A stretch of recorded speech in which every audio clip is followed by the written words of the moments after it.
crossfaded. I'm just a duck in the pond. Shout out to Dorian. My reign has just begun. I be crossfaded, crossfaded, crossfaded. Yeah, man, that's our theme song. I love that theme song. Crossfaded. It's amazing. Crossfaded, crossfaded, crossfaded, crossfaded, crossfaded, crossfaded. We will be releasing our theme song on all platforms very soon. So just make sure that you keep an eye out for that. It's a great theme song. I love it. Period. So, what is Crossfaded? Well, Crossfaded, as you may think of it, as the knob on, in fact, the mixer, where the DJ has a record here, a record there, and he kind of fades back and forth between the records. So that is a crossfader. But crossfaded also means to enjoy libations and cross those libations with other activities like weed smoke, which we do love. We are weed supporters here. If you don't like weed and smoking weed bothers you to see and all that kind of shit, I advise you to go ahead and leave now. Like, go ahead and get on out. Appreciate you stopping by. But that's what we do, and that's what crossfaded means. And we have fun, and we talk about life and all these other things, information about music, information about music business. We also talk about sports as well, because as you know today, sports and music are hand in hand.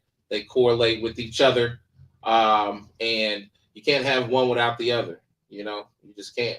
So, but yeah, that's what Crossfaded is about. So, and I myself, who am I? My name is Omega. The show is titled today, Allow Me to Reintroduce Myself. And that's because I am an artist. I've been an artist for quite some time. I'm known throughout my community in Indianapolis. I'm also known in other territories as well, as I've been doing this for some time. I've been on tours. I've done over 100 shows. I've performed with live bands, with DJs, and with backtracks or backup music myself. I'm a professional MC and lyricist. And just to give a little bit about my resume and who I am. So, and my mission with the show, overall, we want to bring more people into the classic records umbrella. We want to provide great music. We want people listening to, our great catalog. And we also want to teach. Our YouTube page consists of the two E's, education and entertainment. If you're not aware of what that means necessarily, each page that you watch on YouTube, it consists of falling in one of the categories of the three E's, entertainment, education, or erotica. So you're watching booties, you're watching something educational, or you're watching something entertaining, basketball, something of the sort.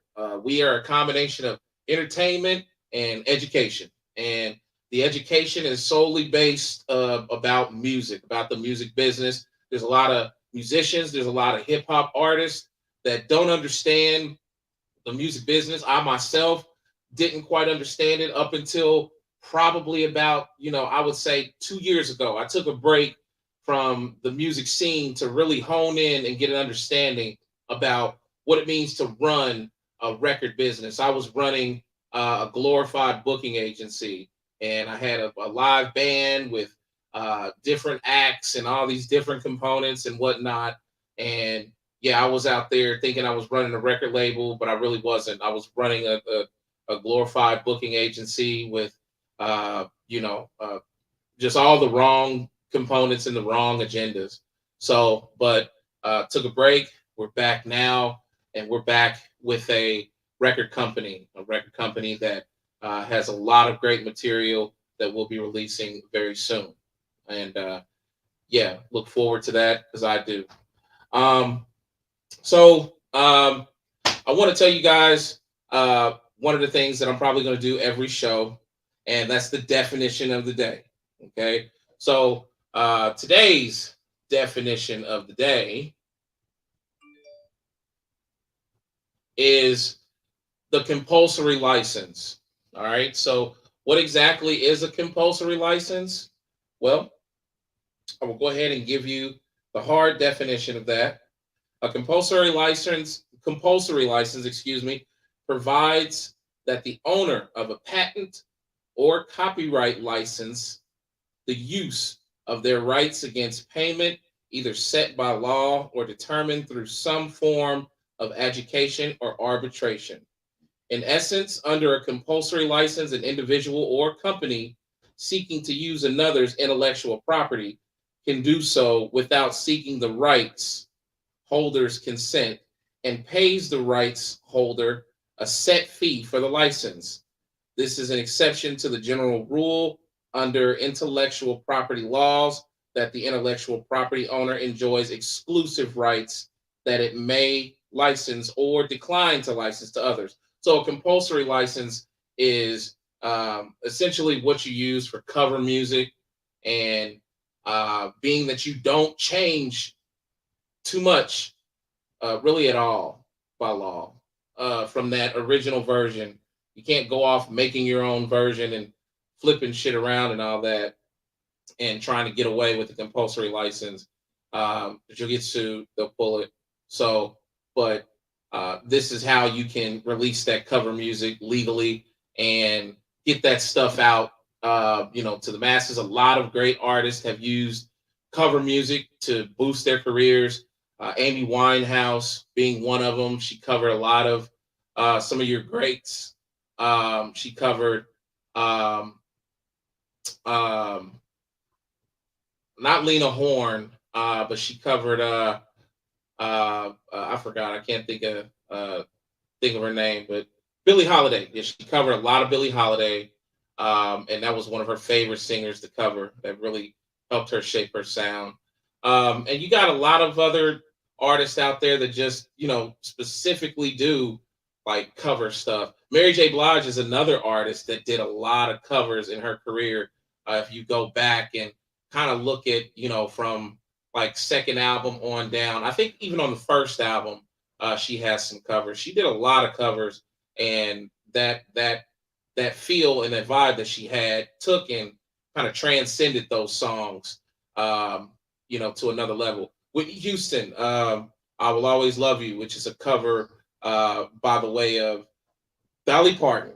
Yes, and she transcended it once again for the Bodyguard soundtrack. So yeah, a compulsory license is important. It's one of those things that if you've mastered covers, you can utilize at your benefit to put yourself out there and the music that you love to cover. So definition of the day, one and done.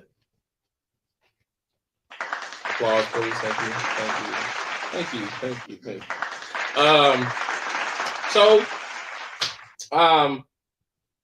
what I'm gonna do right now before we hop into topic, I'm gonna introduce a great, great friend of mine, who is also going to be co-hosting with me. He'll be my wingman, ladies and gentlemen, to a lot of the shows here.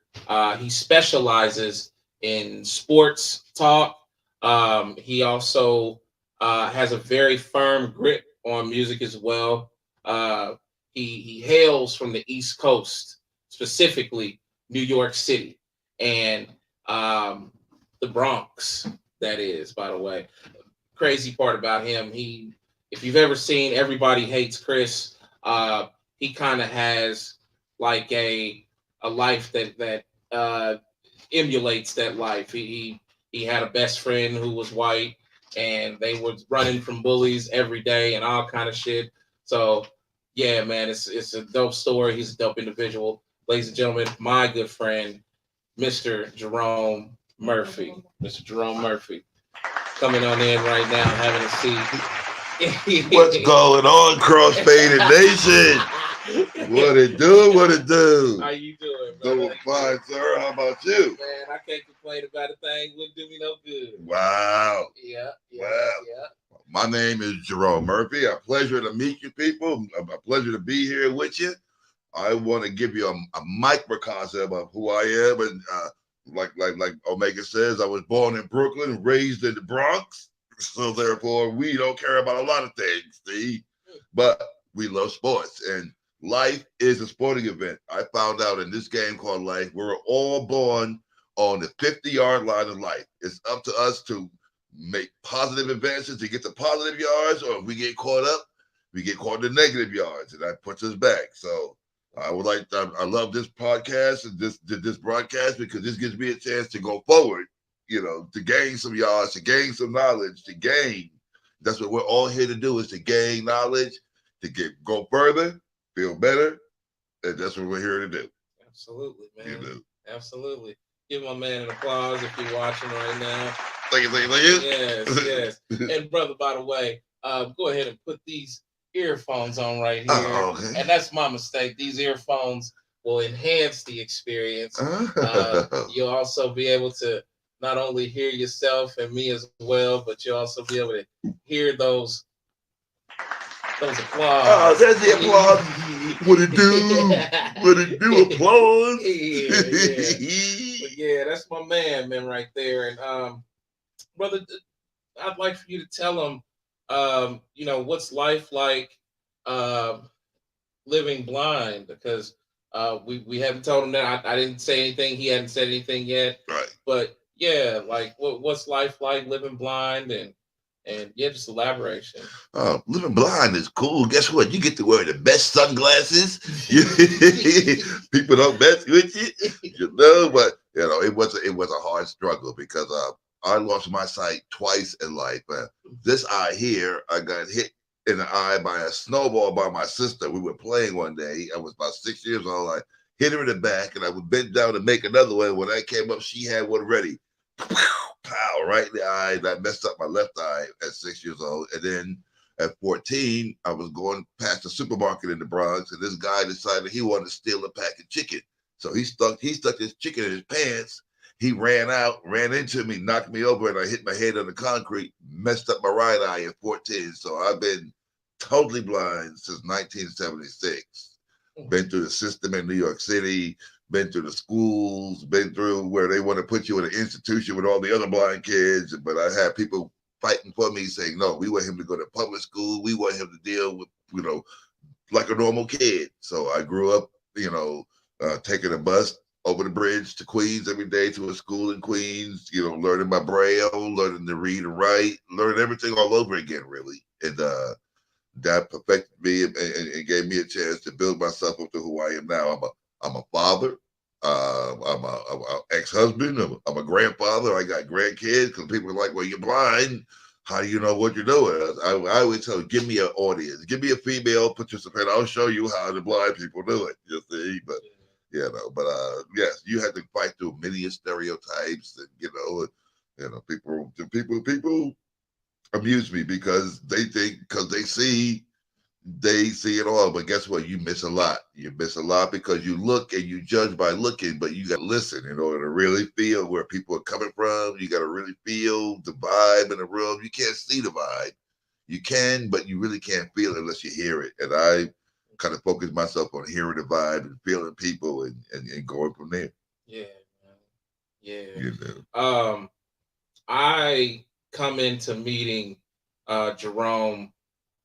I would say at this point it's been 4 years now? 4 years, yes sir. Yeah. Yes sir. And I come into meeting him, and in a matter of just months, it was one of the greatest experiences I've ever had. And I would discover that with just a stranger. Just the inspiration that he naturally provides. You're inspired by just how he lives. So he's blind, and yet the tasks are no more strenuous or difficult as it is for me, a guy with sight. And you find inspiration in that. he's an individual that is consistent in his attitude, and you never find him down. You never find him feeling any kind of negative way. He's always happy. Oh, yeah. He's always feeding into you, and coming from where he comes from the East Coast and the life that he's had thus far. He's always feeding into you, feeding knowledge, feeding game into you, feeding love into you, and he would ultimately become one of the best friends, the best friend I've ever made in my lifetime. Same here. Yeah. Same here. I mean, I met Man. this guy and I walked in and didn't know me from a can of paint, and I know that, we all go through meeting people and we're not really sure. And, and I was standoffish when I first met him because I said, my man just moved in. I want to give him a chance to get correct. And, I mean, he saw me walking down the street with my CNI dog and he's like, wow, that dog brought him right to his door. I never knew you was blind that whole time until that day. And I guess because it was like I look for eye contact with people. And I was just like, you always had glasses on. Like I got them now. Yeah, See, yeah. Hey, and by the way, if you like this style, I got these from a Chinese shop in Indianapolis. I can get you some. Yeah. Oh, Mr. Guys or something like Yes. that. Yeah. Oh yeah. By the way, you got a drink right there to your left. Or, Yeah, reach up a little. Yeah, right there. Ooh, look at that glass. Yes, sir. Yes, wow. Sir. Hey, I can see myself. To all the liquor brands, sooner than later, you're going to want to work with us. We look forward to it, but as of now, we do not show any brands other than our own. Yeah. So, but if you would like to have the Crossfaded family, if you would like to have your brand on this show, please contact us. You can give us a call at this number, 1-888-663-4216, or you can also reach out to us by email, which is the Classic Records LLC 23 at Gmail. Let's give an applause to Classic Records. Man, Classic Records. Yes. Do it, Classic Records. Yes. So yes. But yeah, we don't show brands, but we do partake in great brands, great libations. Can't tell you what this is, can't tell you what that is he's got, but they're both great brands of a great shelf. Okay. And also, if you need to know, if you have somebody visually impaired in your life, or you need to know how to work, how to talk to them, how to work with them, how to get them something to get the tools that they need, I'm your guy. I can help you with that and give you a sports lesson in the process. So you'll get both of that. Right now, we're looking at Deshaun Watson. I don't know if you heard about this guy. Okay. He has an issue with ladies. He loves them way too much. He likes to get massaged way too much. He settled out of court with 20 different women. He paid out of court. I don't know how much it cost them. 20 women. They say his total is up to 66 women that he's accosted or had them sign an agreement. What's it called? Some type of agreement so that they won't go to the media about what this guy was doing. He loves his massages, and for the Cleveland Browns to sign this guy for $230 million, and he hasn't even played for a year, the women should be in an uproar because he's a predator. He's a predator. But as long as you got the skills in the NFL, they will overlook that. Even the owners, look at Mr. Kraft, the one that owns the Patriots. He got caught in a rubbing tongue shop, and all the charges mysteriously disappeared. If it was you and me, if it was one of us, we'd be brought up on charges. We'd be in jail. We'd be talking to our prosecutors right now. But money pays and money talks, and So what's he in there doing during the massage? The massages. He wants the girls to touch his twig and berries, is what I'm hearing.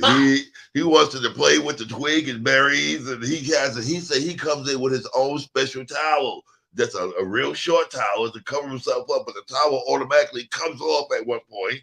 Wow. And he's expecting women to service him or or give him a happy ending and stuff, but he settled with 20 women. Just last weekend, he closed the case on 20 women. We don't know how much it cost. We don't know, but there's one woman that's going to stand tough and wants to go to court. She wants her day in court. She wants, to see, that this guy is a problem. He's a predator, and she wants her case to be known. So, out of the 24, 20 is settled. We got 4 more pending.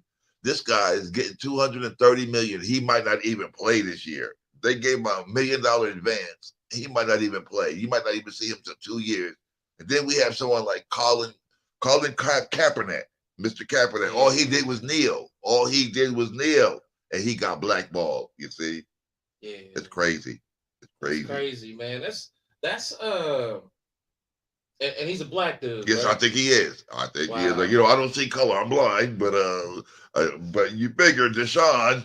Yeah. Meet too many white dudes named Deshaun. Right. Right. What team is he at? Where's he at again? Well, now he just got signed with the Cleveland Browns. He's the Brown. He was what was he at? Was he Jacksonville? I think he was Jacksonville. Yeah. So they cut him loose because they knew what was going on. Wow. But he's a talent, and as long as you have the talent in the NFL, they seem to overlook that. Look at Aaron Hernandez. This guy was a killer, but he was great on the field, and they just got a lot of his discretions. A lot of the guys, a lot of the football players are like that. During the offseason, we can't wait. We have a poll to see who is going to get in trouble on which team, which football player, because there's going to be an incident. There always is. Yeah. There always, but yeah, this guy, like I said, he's got $230 million guaranteed. He got the highest contract in the NFL. His contract was so high and so ironclad. All the other owners, there are 31 owners in the NFL. They're all upset at the Cleveland Browns because they gave this guy a contract. The guy, he might not even play for 2 years because the NFL is gonna press to have him sidelined for at least a year, is what they're saying. Yeah. But he might not even play for 2 years, but he's making guaranteed $230 million because he couldn't keep his towel over his privates. Wow. Yes. That's crazy to me, man. Because I'm just like, you make all this money, you in this professional sport, A non-disclosure. See, they're making him sign a non-disclosure, and that's right. And, you figure you got money like that, but even it goes from Deshaun Watson, who's a player, to look at the owner. The owner he's worth billions. Robert Kraft, but he still got caught. That's because of the day and age of cell phones, where everybody has a camera on their phone. Yeah. They can catch it. Now, what happened with him? He went to a shop in Florida, Miami, or something. He decided he was going to go for a massage. All these football guys, they love these massages. They love these massages, but they think it's not going to be a regular massage. It's supposed to be a rug and a tug. They rub you down and touch your jug, but and he got caught out there. They caught him coming and going into the place, and I'm sure they got film on him getting his rub and tug. 80-something-year-old man. Got a 35-year-old trophy wife, a 35-year-old trophy wife, who won't mess with him. So he got to go outside the marriage in order to get taken care of, evidently. And there's him, and there's also the guy that ran the Redskins, Mr. Daniel Snyder. Mr. Daniel Snyder was subpoenaed this week to show up in court, show up in Congress. He's on his yacht in the south of France. He couldn't even be bothered. He couldn't even show up for a subpoena. And he's been allocated. The Redskins, formerly of the Redskins, now they're the Command. They were allocated of people in locker rooms taking pictures of cheerleaders, having cheerleaders do things for their sexual advances and stuff, and just buying women and doing women and just being wrong to women. What's wrong with these guys, man? They got the money, they got the power, they don't care. But guess what? Women are people too, doggone it. Yeah, absolutely. Women are people too. If it ain't your mother, if it ain't your sister, if it ain't your cousin, Absolutely. We need to protect them. We need to protect them. We need to look out for them. Although a lot of women are capable, they'll take you out just as soon as look at you. But a lot of these women, they just hooked in for the greed, hooked in for the money.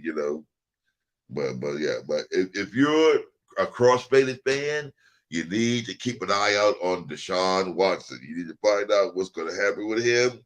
I don't know. A lot of people say that it was a money grab for a lot of the women the first 20, but you know, a lot of these women did feel offended. These are professional masseurs. They were going in to do a job, and you had to sign a non-disclosure agreement and get paid $5,000 for Deshaun Watson to abuse you or mistreat you or make you do something you don't want to do. That's wrong. That's wrong. Yeah. You know. You know what's crazy about all this? I see that it's always powerful people that pull this shit off, and dudes that have like a whole lot of money, a whole lot of power in some form. Disposable income and power, yes. Yeah, and they're able to manipulate and take and twist the rules and bend stuff around in their favor. And, yes, and it's sad, man. It's sad. Like, it's sad. It's real sad. It's been going on since the beginning of time, though. It just goes back to, my gosh, the beginning of time. The beginning of time. And it's just getting worse. And we just saw, not to get political, but we just saw the passing of the overturning of Roe versus Wade. That's going to implement a lot of women, a lot of people for on down the line. And that was a disgrace. Oh my God. That was a disgrace. I have daughters, and it's a disgrace I'm pro-choice, and I'm not ashamed to say that on Crossfaded. I'm a pro-choice. It's your woman's body. Y'all do what y'all do with it, And that's what pro-choice means. Yes. You do what you have the choice you have the choice over your body to do and to say you have the right. And when they're trying to turn this country back 50 years, if not long, they're trying to turn this country back to the dark ages, and they're succeeding. It looks like to me, they're succeeding. It's scary. It's scary. So I know that the way that Congress is designed, they always leave themselves an out where something can be re-challenged or right. So this can be revisited. It can be, but it's going to take a while. It took 40 years, 50 years for them to overturn it now. So you're talking about another 40, 50 years to go to correct it and get it right. I mean, and they got to see what they did. Look at all the protests all over the country, all over the world. People judge us. They judge America, by our laws and our rules. They're like, well, hell, if America don't take abortion, why should we? Yeah. But I love France. France says abortion is a constitutional right. It's a right, Yeah. But America, how we were founded, these old guys that came over and stuff, they have to control everything. They have to control the women. They have to control everything.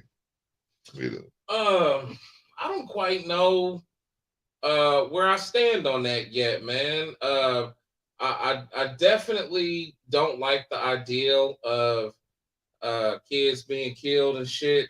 Right. But I know that there's all kind of circumstances where, like rape. Is rape even considered in this equation? In some cases it is. In some cases it is, but in some cases it's not. They want you to go ahead and have it anyway. The ones, the pro-lifers, they don't care. They're tightening it up. What they say, there are 9 states right now that banned it outright. Once the passing of Roe versus Wade, 9 states passed it. But we're in Indiana. Indiana says it's still legal in this state, but they're going to go. We have a special session coming up, and they're talking about tightening restrictions on it. They're talking about putting restrictions on it. America was supposedly the only country that had a 24 week. You had 24 weeks, to get it done if you want to get it done. But now they're talking about it's going down to, for the moment of conception, you only have 10, 12 weeks at most. And you can't get any contraception, anything to help you and stuff. It's like, wow, where have we gone? What have we become? What have we become in this country? This country, and I'm not being political, but I blame Ronald Stump. Ronald Stump, the big orange one, is the big one. It's the whole thing of turning this country back to what his dad was king and stuff, and no progress. He wants to take away all the progress we made, the voting rights, the Health Care Act. He wants to take all that back from us, and there are people backing him, willing to say so. Yeah, it's a scary time in the United States. It really is. Yeah. It really is. Yeah, I'm sorry, you guys, but I'm really not sorry. Donald Trump fucked up a lot of shit. Oh my God. That big orange, big-headed motherfucker Big fucked up orange a lot of shit. Peanut butter. Yeah, Ooh. whether you like it or not, I see a lot of people, especially where I'm from, They riding love around him. with They love him. Trump stickers, sticker and flags. Hey, whenever hate is at the base or at the foundation of your speech or of your energy, yeah, you're here to fuck up shit and cause some damage.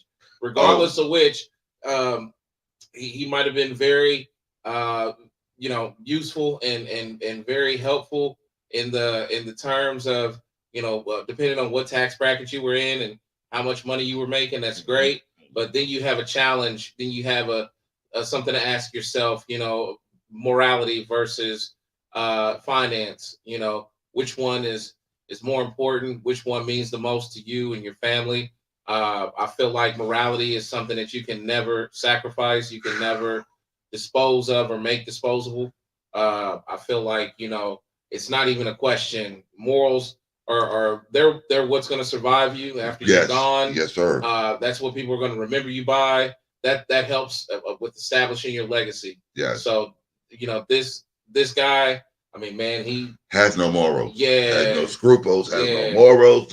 He's above all of us. He is the one who wants to be the next demigod. That was the problem with him. And if they elect him again, we're going to have problems. We're going to have problems. As a matter of fact, one of his candidates got in trouble. The lady in Illinois, she thanked him yesterday for thank you, Mr. Donald Trump, for helping pass the right to white, is what she said. She meant to say right to life, but she said right to white.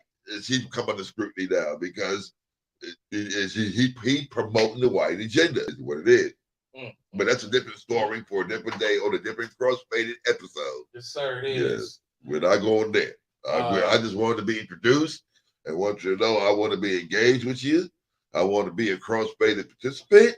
Hold on, before we jump off, we got a couple of folks that actually responded to what's going on.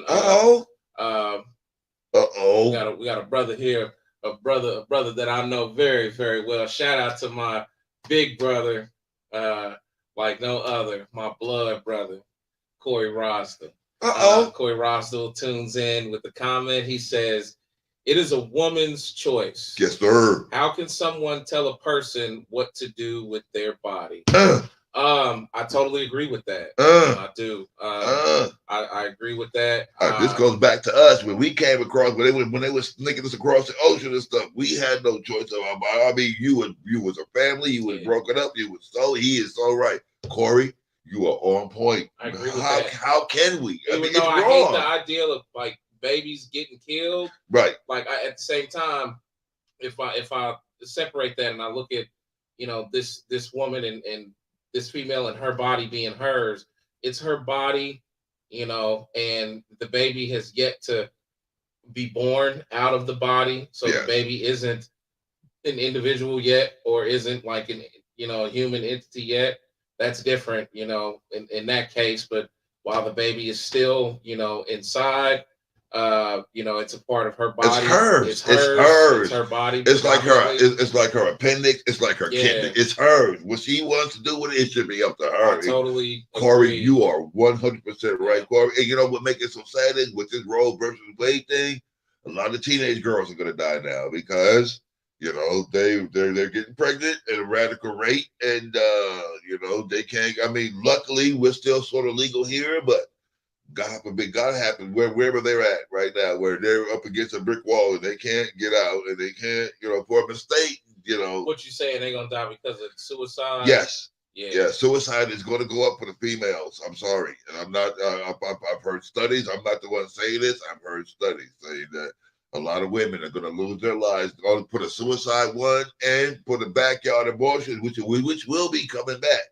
people are going, in these states where it's like Texas and other 7 8 states that's outlawed it.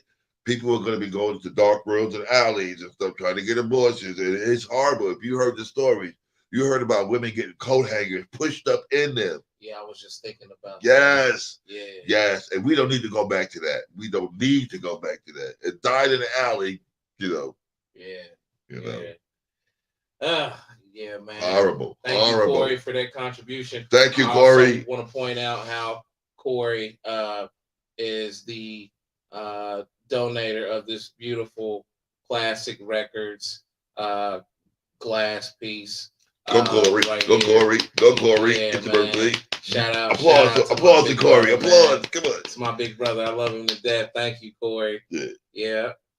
Another great friend of mine, Melissa Thomas, says, all they did was take away safe options. Yes, they did. Yes, they did. Oh, she hit it on a point right there. Yeah. Yep. Safe options. Yeah. And if you want anything, if you got your daughters, I mean, like I said, I raised daughters and I'm coming across this. I never had one to come and say, well, then again, my oldest daughter, as a personal thing, came home from college pregnant. And she was like, I said, well, honey, if you need to, you have the right to abort. But I raised her Catholic, and that was my thing. And she was like, how could you ever think about that? I said, no, I'm just saying there's options. You have the options, don't limit yourself. But she kept him. He's my one of my favorite grandsons, and but I'm scorned because I told her there was an option, Yeah. Wow, that's crazy. Yes. We got another comment in here. And this comment is from a very special woman. Her name is Cheryl Thomas. And this is Cheryl Thomas for the world. That's my mom. Lady Cheryl. Mom, she's watching. Hey, Mom. And my dad's watching. Hi, Paul. Paul. Call them Ma and Paul. Paul. Good to see you guys. Yeah, thank you. Got my mom. You guys. She's actually watching right now. From IU Medical Hospital live, like from the hospital bed. She went in there just to get the big TV. I know she did. She wanted the big TV. She complained about problems, but it's being said that she went in there to watch a big screen. A big screen, I guess she has a history of doing that. God love that lady. God love her. But shout out to my mom and my dad, Daryl and Cheryl Thomas. The Thomases. Thank you so much for watching. Let's get the Thomases an applause. Yes. Yes. Hit the button. Yeah. There you go. The Thomases, doggone it. Yes, man. Those are my hearts, them too. Yes, sir. And mine too. Yes. That my mom is actually his mom as well. Well, yeah, she's my spiritual advisor. She's my mom. She's my spirit. I walk with her every day. You know. And also mom to Corey Rostel as well. Yes. Whose comment you just seen. Go Corey. Go Corey. So she chimes in and she says, "This is the perfect forum to get this message out to all of America, because so many people are uninformed." Yes. Great platform, great job, well spoken. God bless you both. Applause. Thank you. Applause. Thanks, y'all. Yes. Thanks, y'all. I love those applause. That's great. Yeah, it's right on time. Can applause. It's like you got a standalone crowd. Yes, sir. And also, make sure that you comment, chime in, let us know where you're tuning in from. We got folks tuning in from YouTube, Facebook, Twitch, Twitter. So let me know where you're chiming in from. Let me know. I got a guy right here, right now, that is chiming in from. Looks like he is coming from Twitch. Let's see. This gentleman's name is Digorn, DRB. I hope he's not a troll. But followers, primes, and viewers on. Okay, this guy's pushing an advertisement. All right, he buy followers. All right, get out of here, bro. Yeah. We ain't trying to buy what you selling, bro. Get out of here. All right. We're about crossfaded. You got to come into the crossfaded camp. You got to come in. Get yourself out of here. Get yourself up out of here. We don't want what you got. Shout out to Miss Deanna. Looks like this young lady's tuning in from Tampa, Florida. Ooh. Thank you so much, Deanna, for tuning in. What it do, Tampa? Yeah, Tampa. What's going on? What it go down? Yeah.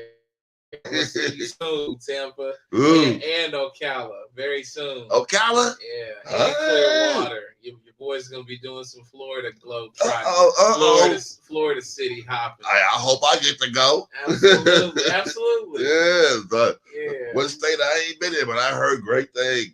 Yeah. I love Florida. I've been to Clearwater.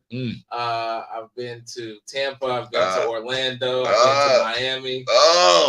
You hit them all. All of them are fantastic.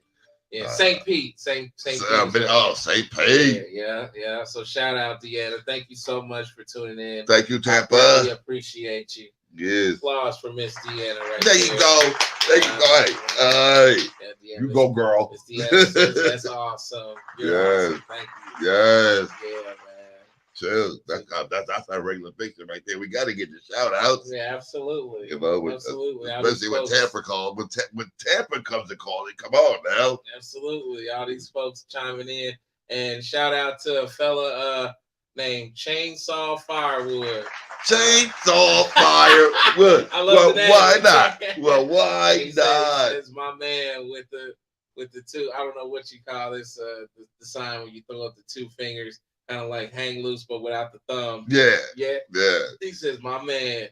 She said, "Thank you, Chainsaw." Okay, go ahead, Chainsaw. He also says, "You got to BB Kings." Oh, I wonder who that is because he just called me. Oh, so I don't know, Chainsaw. Let me know who you are, man. Shout out to you. Thank you for watching, brother. Yes, sir. And also shout out to a brother named Eddie Fastbender. I know him. Yeah. I used to go to school with Eddie Fastbender. No, I didn't.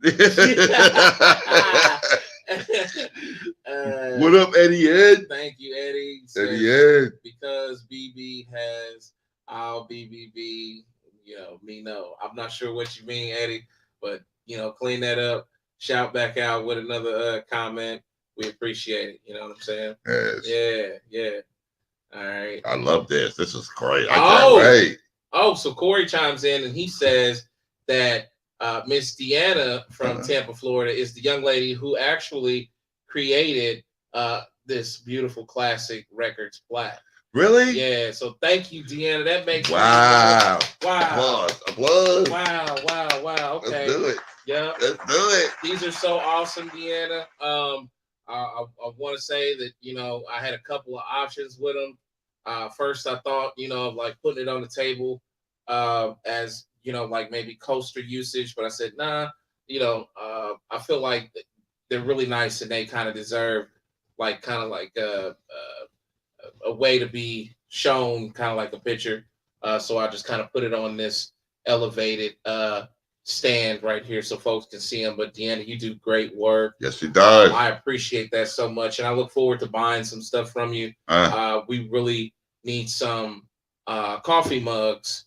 Yes. We would like some coffee mugs, and we're gonna get coffee mugs with the crossfaded logo. There's the logo on it. Yeah, gotta have it. Gotta have it. So you'll be hearing from me very soon. Deanna, I need coffee mugs. I need coffee mugs. I need keychains. I need hats. I need koozies. I need what you got, Deanna. We need what you got. Bring it. Yes. Bring it, lady. Miss Deanna says, yes. You're so very welcome. She's a sweetheart. And she says, I got you. Yes. She says, I do it all. Oh, see? Does it all. Yes. Yeah. Yes. Miss Deanna, if you have any kind of website or anything like that, make sure that you put that in the comments so I can leave that up there for a second so folks can see that website handle and folks will reach out to you from our broadcast and do some patronage and buy some things and get some custom items made. So put that in the comments and let folks know because she's extremely talented. Really? Yeah, this piece is just beautiful. So, and I can't. Let me see it. Oh, see now if you got that, that's a blind joke. See? Hey, shit. Yeah, man. Shout out to Miss Deanna. Miss Deanna and Corey Ross. So thank y'all so much. Thank you, guys. Yeah, man. So, I had a subject that I was going to throw on the table. Okay. And it was about theft in music. I know we're switching gears. We done went from Roe versus Wade, which was a great topic we wasn't expecting to talk about, but and sports, because it's all connected. It's all connected. Roe versus Wade. It's all connected. It's all how we treat our women. Yeah. How we treat the women of this country and this world. Yeah. Absolutely. But go ahead. What was your topic? Theft in music. Yes, sir. We're gonna talk about theft in music, and theft in music is prominent. It's something that happens frequently. That's another reason why the definition of the day that we introduced about the compulsory license. I wanted to put that out there. Hand in glove. Yeah. So, but theft in music is something that's been happening since the beginning of time. Since Black musicians were not allowed to air their music on radio waves. And not to mention, you had the gargantuan issue of payola, where payola was running rampant and was prominent for quite some time. And it still is being used to this day. If you don't know what payola is, here's another definition for you. So there's two today by accident. Payola is when entities that represent certain artists pay DJs to play that music. It was huge in the 70s and the 80s. And in the 50s as well. Right. Tremendously huge.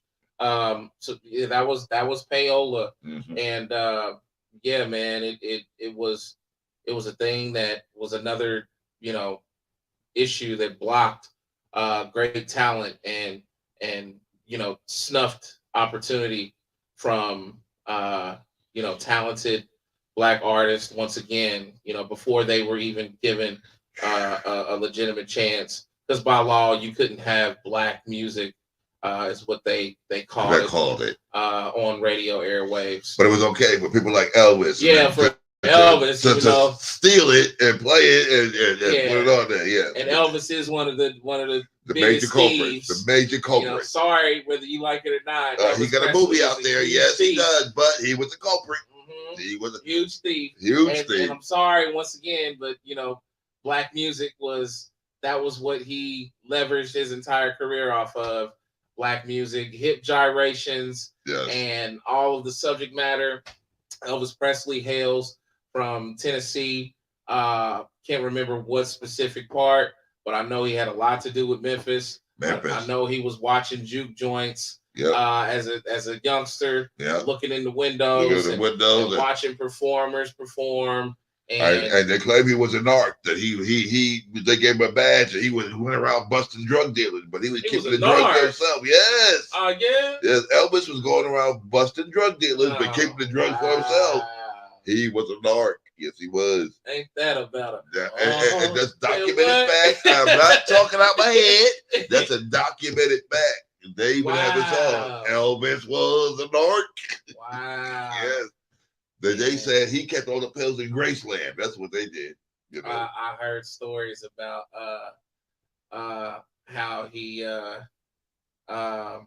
stole from prominent guys. Oh my God! Yes, Little Richard. A couple of them. Chuck Berry. In fact, we got a comment from Corey here. Corey Rosdell says he stole from Chuck Berry a lot. Yes. So you took. I didn't know he stole from Chuck Berry. Yes, sir. I knew that out the gate. See, Corey's on the same page as I. Is that G-Man? Yeah, that's G-Man. G-Man. Yeah. You go, boy. You go. He's on his stuff. He's on it. That's crazy. Yes, sir. Elvis was a major perpetrator of it. Yes. Wow. Him. Pat Boone was another one. That stole from? Took the music from us and put it on there. And, yes. Yeah. That's crazy, man. So, man. Theft is rampant. Theft is commonplace. Theft is not beautiful. Yeah. Just as a musician, what you got to do is you got to make sure that you copyright your material. Yes, sir. You can copyright your material a couple of ways. First things first. Is it expensive to do that? Is it how much does it normally cost to copyright? Well, there's a few methods. Okay. The one method is sending in songs to Library of Congress. Right. So you can actually get online on the Library of Congress.gov and submit those songs through there, which I believe at the time that I was doing that style of copywriting, they were about, I want to say you could submit a group of songs for like $15 to $25. Really? Yeah. That was back in the days. Now I bet you it's a hell of a lot more now, ain't it? I think with the Library of Congress, it probably hasn't changed much because they're a government institution. Right. They gotta yeah, they're not for profit supposedly. And, yeah. So Library of Congress, and you can submit one song, you get the best bang for your buck, submitting a group of songs on there for that one price. And what happens is they'll send you a certificate. I don't have the certificate, any certificate with any of my songs right here. Right. But I have them in my file cabinet, and it's an actual certificate when you get it. And from the Library of Congress. Yep, and it has with the seal and everything.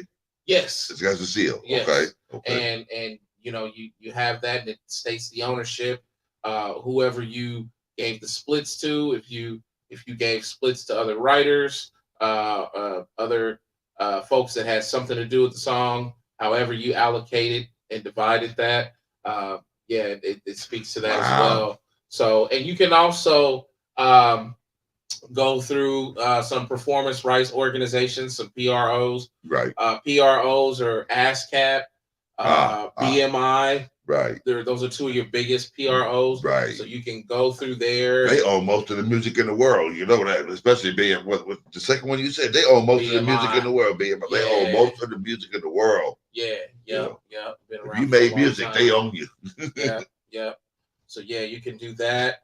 And if you have any other methods of copywriting, please post that in the comments wherever you are, wherever you're chiming in from. Let us know where you're chiming in from. Are you chiming in from Facebook? Are you on YouTube? Right. Are you on Twitter? Are you on Twitch? Let us know. But Facebook is not even Facebook. It's Meta right now. You got Meta. It's not even called Facebook. It's Meta. It's still Facebook, but Meta is like the back office management of it. The parent company. The parent company. Yeah. Right. Yep. Yeah. I mostly look at Facebook through Meta now. Really? Yeah, most of the time. Wow. Yep. And when you have the Meta business suite, like you're not looking at a lot of posts, and you're not doing you have to go to the Facebook app to see all that. But I love the Meta suite, man. Really? It's awesome. Wow. I like it a lot. See, for those who don't know, it's not just Facebook. It takes a while for information to trickle down. Facebook ain't Facebook anymore. If you go up and you hit, you see it's Meta. It's still Facebook in the common sense, but when you go for the parent company, you go into Meta. You go with the Meta, sir. Corey Roscoe comes back and he says, Corey loves us. Yep. He says, Public Enemy said it the best, and fight the power. Fight the power. Elvis was a hero to most, but he never meant shit to me. Because he's straight out racist. I say it, that sucker simple and plain. Mother, him and John Wayne. Absolutely. Thank you for that. Damn, Corey. Yeah, thank you for that. Right between the eyes. I was thinking about it, but I'm like, absolutely. Oh, yeah. Yeah, absolutely. I used to, most of my family's from Memphis, Tennessee. Yes, sir. And when I would go down there as a kid, I was so excited about going to the Elvis house. And I went once. Have you been? Mom took me once. Well, really? She took me once, and we did the actual walkthrough tour. Did the walkthrough of the plane. Plane had gold toilets. Wow. And gold sinks. What was the plane? The plane was on the property? Yeah. Wow. Plane was behind the house. Behind the house. Had solid gold toilets and solid gold sinks. I hear banjo. It was a nice. Elvis had a nice day. Oh yeah. Elvis was really nice. Well, he was an arc. Gosh. Yeah. But and then over time, just the more I learned and the more I educated myself, right, I kind of lost the enamor. I'll tell you the truth. He missed his niche. Elvis was a gospel performer. He should have stuck to God. He should have, kept the hip in check. He should have sung the words of the Lord. He would have made a lot more money. I didn't know he done that. Yes, sir. Elvis was a gospel man. If you go back, that's Corey. He'll tell you. Wow. Yeah, Elvis was a gospel legend. The guy had a voice for gospel. Wow. And that's what he should have done. But he jumped into popular music thanks to the Colonel. And that's what happened. They said, we gotta have a gimmick. We gotta have you shake that pelvis, Elvis. Yeah. But that boy should have been born up a gospel singer because he had a soulful voice. He did. He had a soulful voice for the Lord. You know what they say when you come across to him, make a joyful noise. Yeah. Elvis made a joyful noise. He shook a little, but he made a joyful. He shook for the drugs. That's what he was on. He was on them pills. That's what made him shake. I heard in his last days he was laying in the house and he would have like 2 burgers a day, and he called when they brought him these burgers, the process was called attacks. So he would have them bring the burger and like a group of pills. Wow. And he would tell them, give me my 6 o'clock attack. And they would bring him the burgers and then all the pills, and he would scarf the pills and then the burger behind it, and that was his method. That was his thing. Wow. So he was lost toward the end. Yeah. But thank you, G-Man. G-Man is on the point. Yeah, fight the power. Fight the power. Absolutely. There you go. Cheryl Thomas tunes back in. And she says, Robert, you and Jerome make an awesome team in your subject matter and topics that all should be tuned in to hear. Yes. We're so proud of you both. And tell your big brother, Mom, and Dee said, great questions. Great questions. See? Yeah. Oh, we got a love fest going on here with Mama Shirley. Yeah. I appreciate her. And Big Daddy Uncle Show. I appreciate her. And I thank you because I got to meet you and I got to meet the blessing that is Cheryl Thomas. Oh my God. There's only one like her. And there ain't gonna be no more after her. We gonna cherish her. Get well soon. Get out that hospital, lady. Get out that hospital. I can't wait to see you. I can't either. And Miss Karen was gonna come over. She's dying to see you too. She was like, well, I'm gonna come see Barbara yesterday. I said, well, we had an incident, and so she's dying to see you also. So please get well and come home to us. Yeah, she'll be out of there soon. That's right. Hey, next thing you know, she'll be knocking over their bacon. They'll be waiting to put her out. Yeah, man. Yeah, they be ready to put her. Miss Shirley, go home. Go back to your son. But yes, y'all, theft in music is something that's real. I've heard about even guys at the top like Drake stealing music. Oh. And I don't have any like hard evidence where it was anything written about it or any any kind of blog or work or anything, but I just heard from other musicians. But isn't it a thing? But if you take a song, if you vary it on the thing by a note or something, you're able to get away with it. Like like Good Times, say Chic, Good Times, and then somebody else took it and turned it into Rapper's Delight. Mm. How did that variate on the theme? That's what I'd like to know. I'm gonna have to look into that. Yeah. Good Times was Good Times for Chic, and then next thing you know, the boys from Jersey came up with Rapper's Delight. Same beat. Boom, boom, boom. Boom, boom, boom, boom, boom, boom, boom, boom. Hold on. So you said that Good Times is inside of that? Yes. Hold on, let me think. Good times. Yes, sir. You don't need the bass line, the riff. I don't hear that in there. Oh, really? You got to. You got to listen. You'll hear it. Oh, my gosh. I said the hip, clock, the hibbit, it's the same beat. Boom, boom, boom. Boom, boom, boom, boom, boom, boom, boom. Okay. Yes, sir. Damn. That's their music, like you're saying. Yeah. And see, but they give you so many bars, I heard, me being a former musician or musician by trade, they give you so many bars before they tag you with copyright infringement. Yeah. But yes, Good Times was the Rapper's Delight special. Damn. The Rapper's Delight special. Yeah, man. Yeah. Hold on. Big brother came back. He came back, homie. What did he said Elvis was a hero the most, but he never meant shit to me. You see, straight out Racist, that sucker was simple and plain. Oh. Fuck him and John Wayne. Ah. Because I'm black and I'm proud. I'm ready. I'm hyped.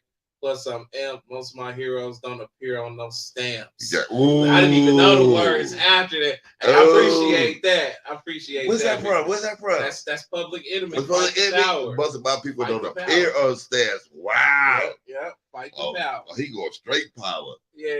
Straight. Yeah. I'm scared of that boy. Yeah. I'm scared of Corey. That, brother. Thank you, sir. Yeah. Mom tunes back in and says, "Thank you both. God is in control. I love you, dearly. Thank you, Mama." Yes, Mama. Thank you. Yeah. Come home, lady. Come home to us. Real soon. Yeah. Real soon. Yeah. Yeah. So yeah, guys, just protect yourself. Yes. Took me a few years to understand and make this transition. You're looking at one of the legs of my record company, besides digital distribution of the music itself, merchandise. You're also looking at distribution of a television or a YouTube TV show. There you go. Platform. Yeah, this is what we do as a record company, and we know what we can and can't do, and you have to know what you can and can't do in this industry. This industry preys on your youth, because in your youth you have an abundance of ignorance. You haven't had a lot of experience with anything. You don't have any mechanics down pat in any sense. So they look forward to that. They prey on that. And they dangle a big bag of money in front of you and say, right. "Oh yeah, that's right. We'll go for that. Whatever you want. Right. 18 shows a night, sure." Yep.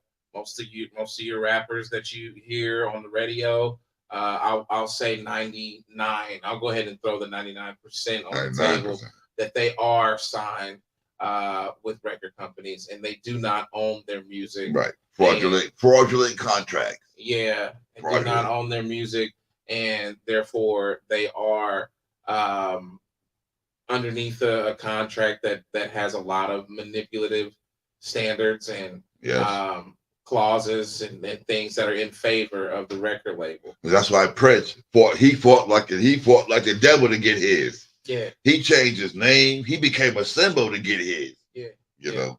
Wrote it on the side of his face. Yes. Slave. A lot of people thought Prince was tripping toward the last few years, but Prince was making a statement. He was understanding his independence, and he was wanting to stay with the labels, but he was wanting them to relinquish the control of his masters, because no one should own that. You can actually look on our page at Omega Classic Records on YouTube and check out a couple of Prince clips that we have on there where he's talking about ownership of his own musical intellectual properties, and how it's not right that they own that, and how anything that you create, you should own yourself. Brother, did you get that piece of Jughead when he said, years after I get paid, how come you're still getting paid years after I made the record? You didn't get that from Jughead, did you? Mm-mm. Oh, you got to hear that. What's Jughead, a song? A song, yes. And he was talking to his manager, and he told the manager, I'm the one that made the music. I'm the one that's out there doing it. How are you still getting paid years after the contract? And did you hear? He smacks the manager. Damn. Yes, you got to hear it in the Jughead. Yes. That was real? Yes. Oh. Yes, sir. You got to hear it. Oh wow. He pimp slapped the manager on the Jughead. He was real. He said, I'm the artist. I'm the talent. How come you're still getting paid years after the contract? Yeah. And he called him Mr. Moneyminder, and then he smacked the dog crap out of him. He did. I love Prince. I love Prince. My aunt, shout out to my aunt. Her name is Rochelle Chapman. Aunt Rochelle. She took me to see Prince. Your very first Prince. That was my very first concert. Wow. Prince was in Indianapolis at Market Square Arena, USA, and I remember the night we were like probably about just a handful of rows from the front center stage. Wow, you got to see the purple one. Yeah, yep. And she was holding me, and I was watching him. He closes the show with Purple Rain, which was very, very huge at that time. That probably is during the Purple Rain tour, I imagine. Tour, wow. And I remember him being on stage with that big white pretty guitar. Ooh. And he had on the purple the jacket that kind of hangs down to the knees or around there rather. Wow. And he closed the show with that, man. The classic. I'm blessed to be able to say I went to go see Prince live. Wow. And I remember it. I remember what I had on that night. I had on a brown leather outfit.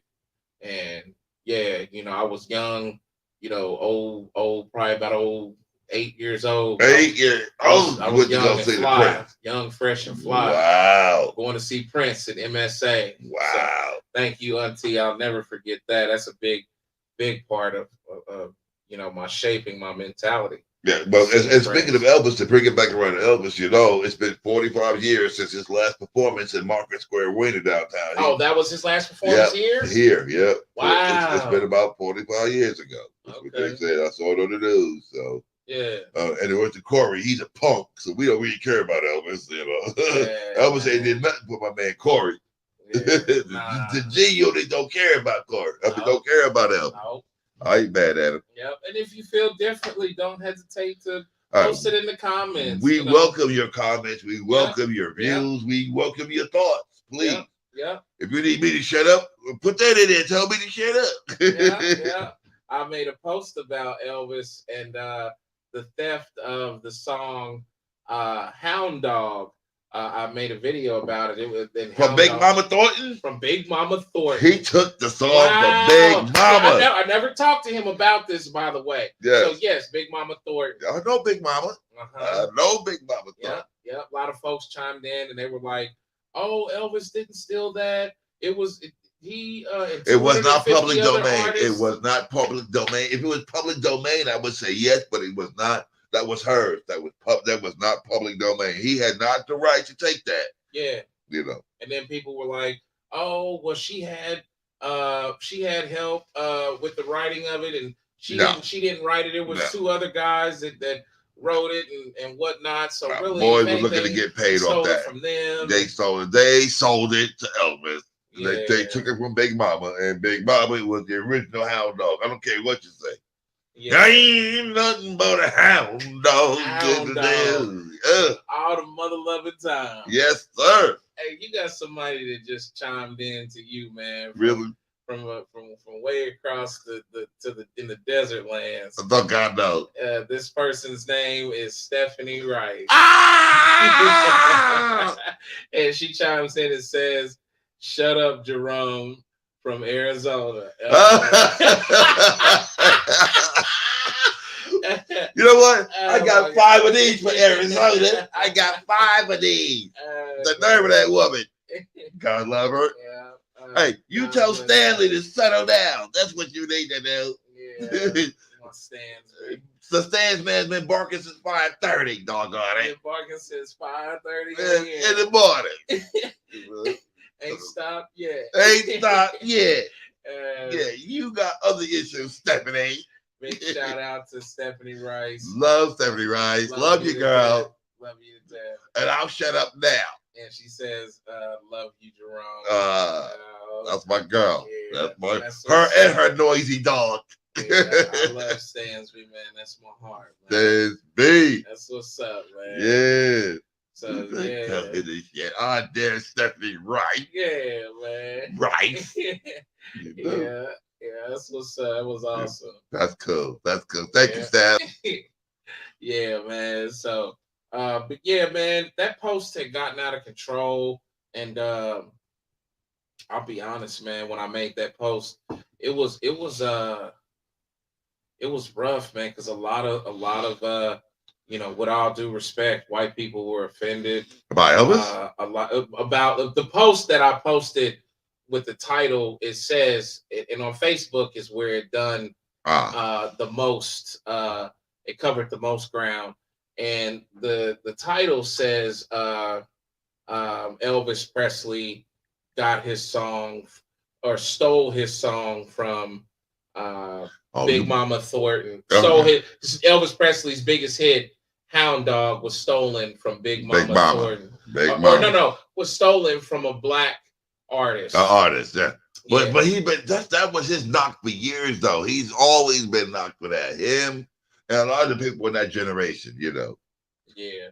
Yeah. A lot of white folks that got out of control on Yeah. there, Yeah. and they took up arms. They got very defensive about it. And since we're talking about it, I'm gonna go ahead and go to the post, and I'm gonna see. I would play Big Mama. Let the boys know how Hound Dog was supposed to sound. See, Elvis took it to the studio, cleaned it up, and put a pelvis to it. But you know, Big Mama put it down. Yeah. Big Mama said, "You ain't nothing but a hound dog." Hound Dog. Ugh. Hold on, let's see. For the guts. Big Mama pulled it for the guts. Let's see. I mean, the guitar was raw. The studio session was raw. You know, Elvis took it and cleaned it up and you know, made it commercially acceptable for the white, you know.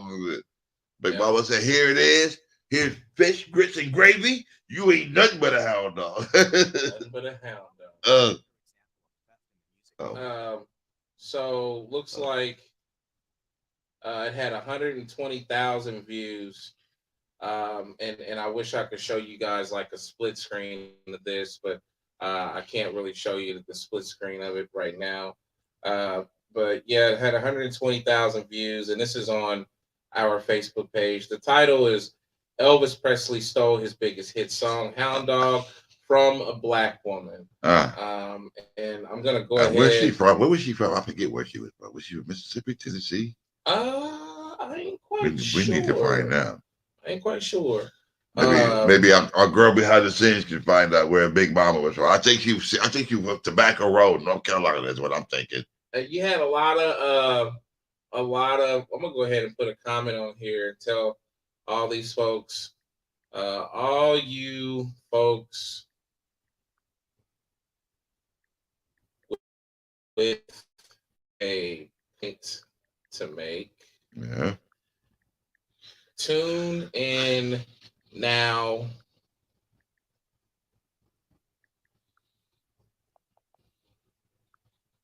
Tune in now. We're talking about you. Yes, we are. Yes, We're we talking are. about you. Yes, we are. We're talking about you. So let me post the link too, so these folks. Yeah, so they know. Miss Shirley Thomas figured it out. She found the link. Yeah. G-Man found the link. Yeah, and they can too. Yeah. So post them here. And Melissa found the link. Well, she is the link. Yeah. Tune in now. Okay. Folks like Jack Kaiser. Jack Kaiser says revisionist nonsense. What? Not only is Elvis's version light years better, think of the thousands of white songwriters, producers, and performers who later had their work stolen by black performers. Impossible. We are the music. Jack, please elaborate. Yes. Who are you speaking about? Who are you speaking about? Please let us know. Yeah.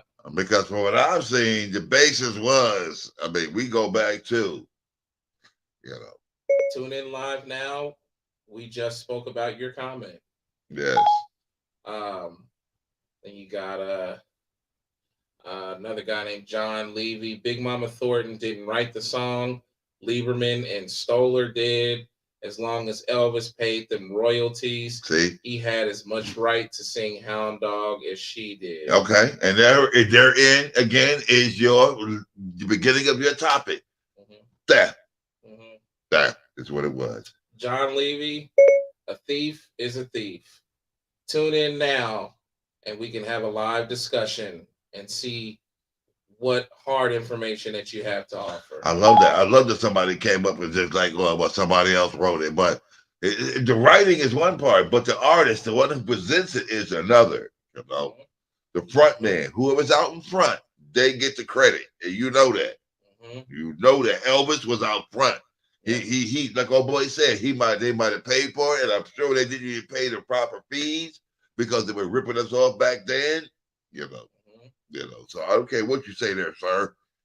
Big Mama's song, Big Mama created it. Somebody else might have wrote it, but she was a presenter and she should have been paid accordingly, and she wasn't. She was not. We got a brother here named Roland Lyons that says, the old ways of stealing music. No, let me say it this way. The new ways of stealing music is following the old ways because it hasn't changed, but just gotten worse. Yeah, I believe that. Yeah. I agree with it. Roland Lyons. Go Roland. Yeah. I ain't mad at you. Ricky Johnson. Elvis made that song a mega hit and opened the door for black people to get booked and paid. Bull crap. B.B. King quotes. Bull crap, dude. You wrong. That song would have stood on his own, as it was. Sure, he ripped it off and made it a mega hit. Let's say it like that. He ripped it off and made it a mega hit. Absolutely. Did he have Big Mama on stage with him when he did it? No. Did he get props to whoever the writers were? No. He took it, slapped his name on it, Elvis, boom. So come on now. Come on now. Let's see, Ricky Johnson. So show some proof. Tune in now. Tune in now. We're speaking about you. Yes, sir. Yes, sir. If you guys haven't noticed, we will debate you head to head in the debate. We will debate you, especially when it comes to black artists and black music and where music, originated from. And, you're not going to do with classic records as a brand and any leg of it like Crossfaded is try to utilize any kind of disenfranchisement tactics that were employed with racist foundations to diminish the careers or the legacies of black artists. We will check you. We will debunk the myths. We will debunk you. We will stand up. We will shine the light on you. Challenge you. So make sure that you bring some kind of factual evidence. Make sure that you have some kind of links, some kind of something to concur your statements, yes, or some kind of proof thereof. Because the thing about this topic with Elvis, and as I began to just go through this post, there was a lot of people that said a lot out of anger. They felt Elvis was under attack.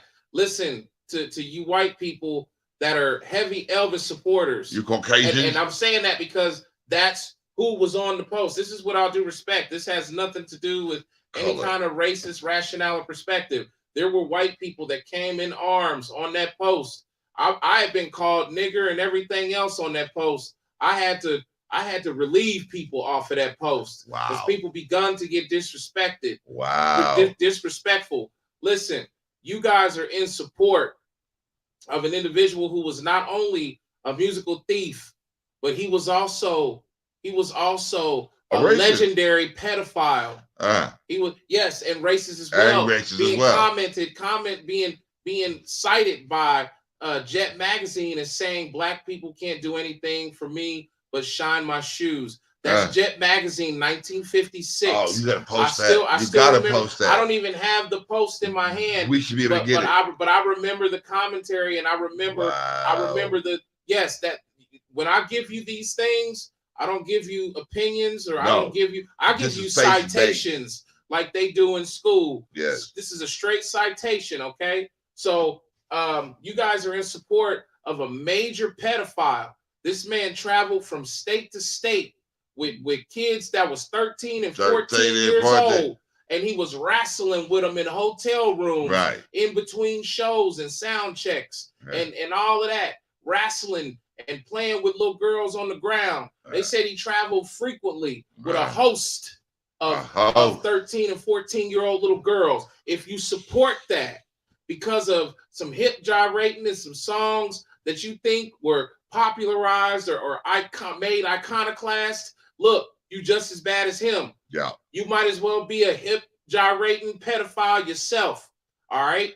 I'm tired of the days where white folks don't want to take responsibility for the history of what their people have committed as infractions in every setting. Oh, And I mean every setting. We're talking about music now, but you guys have to realize you guys have had, your culture has had the advantage for so many years, privilege. and you have used it to disenfranchise other cultures, other people of color.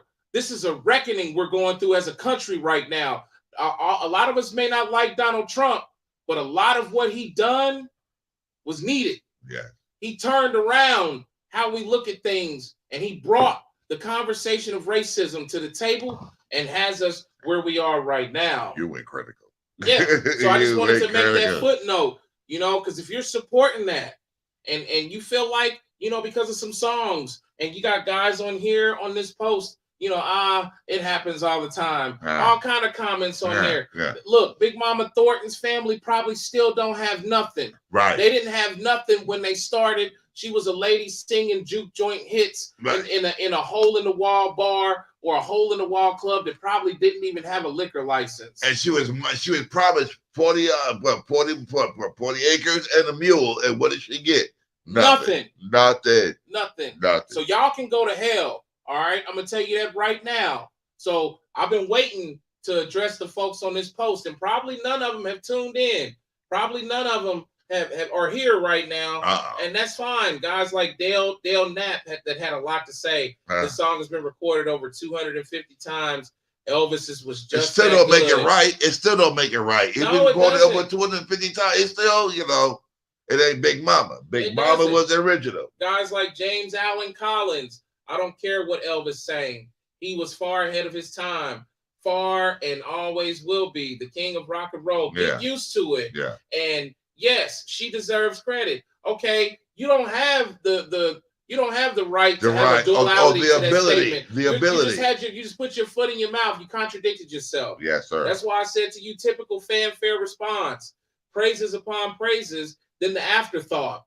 And yes, she deserves credit. Yeah. The fact of the matter is that the king of rock and roll, to the white audience of which he was marketed to, with the use of an Afrocentric sound that he didn't develop on his own, unnatural. Yeah. To the black audience, the king of rock and roll has always been Chuck Berry and Little Richard at best. Both of those men were innovators. Yeah. They didn't need to take material from other musicians. No. They also didn't need to be coached for their sound maturity because their sound was natural. The Elvis situation is no different than the MLB in its heyday, restricting black talents like Satchel Paige, that just as a superior in his caliber of talent versus the white baseball players from joining the league. The objective was in those times in music was to keep black talent at bay and restrict it so that they can pluck and prune them of their ideas and creativity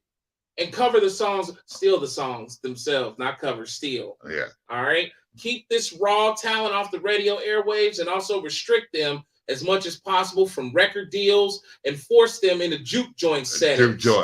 The problem is black talent is extremely undeniable.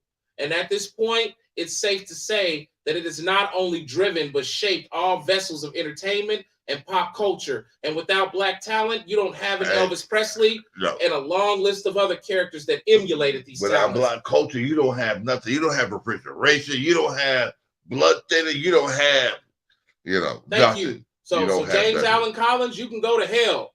And if you got a problem with it, you can get on here. You can make a comment. In fact, anybody that has an issue with the Elvis issue, because I've been waiting for it. Yes, I've been simmering on it. You can call in right now at 1-888-663-4216. We will answer you live. They will be able to hear your portion, and we'll listen to what you have to offer as far as a debate and what you have to put up as far as any kind of factual information. And we'll take it in. We'll listen to it. We'll give it a chance. Okay, but understand you're taking a chance if you call in here with some shit that doesn't make sense and some shit that is rude or is basically a hate statement or meant to be a disenfranchisement of black culture and black music, of which Elvis Presley stands on. Yes. Period. So applause that. Yeah. we gonna You gonna sign out? we gonna not yet. We gonna put on a little song and we're gonna get some drinks refilled, and we'll be back to bring some closure to the show. I appreciate everybody tuning in. Before I take this break, we got a chime in from one of my favorite people. My man out of Colorado. I think he was in Denver, but he now is hailing from. Correct me if I'm wrong, Sir Kleiss. Boulder? Is it Boulder? Yep, it's Kleiss.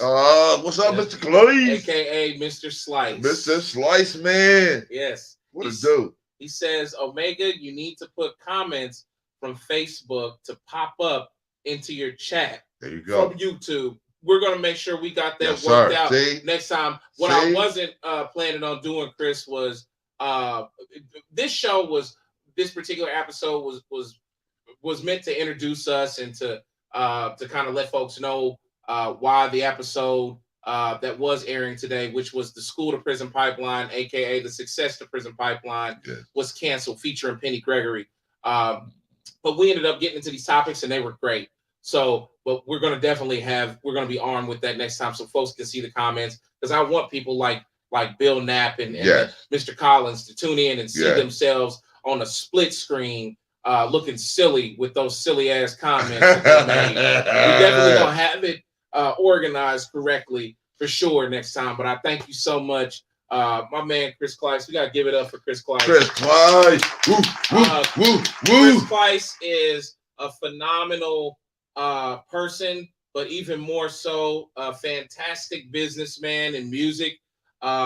He manages. He's a mover and a shaker. A mover and a shaker. He manages guys like my man Deuce out of Colorado as well. He works with countless different acts, different artists in the hip hop realm. He was putting together a compilation disc. Did he say he was putting together a compilation disc? Yes. Of all the artists of which you are supposed to partake in. Yes. You supposed to put some lines down. Yes. I'm still, Chris. You know, you got me at any point in time to drop whatever's necessary on that compilation. Yes, sir. I'm ready for it. Yes, sir. Bring it. I took my hiatus because this is what I was building. This and other things. So I need you to make sure you subscribe to that YouTube, Chris. So you can see what's going on, because that YouTube page is doing great. We're nearing 20,000 subscribers.